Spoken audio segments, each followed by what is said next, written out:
Welcome back. This is Abe. We are going to do the eighth question, which is saying that a veterinary system stores information about animals. Create a class animal. Use the method make sound.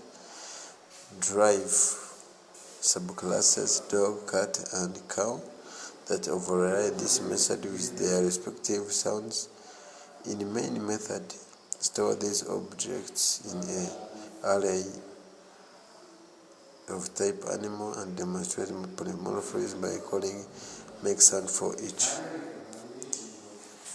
So we are going to develop the questionnaire Java program now, but we have the animal as the parent class, the cat as the subclass, dog and cow they are also the subclasses. We have to use the method called make sound so that we can develop our system.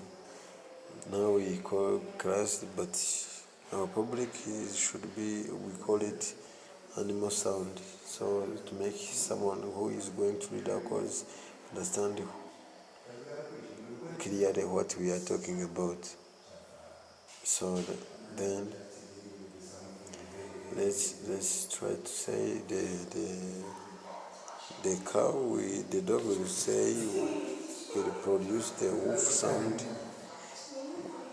while the cat will show the meow sound, and the cow will make the moo sound. So we will also try to store the information that we have,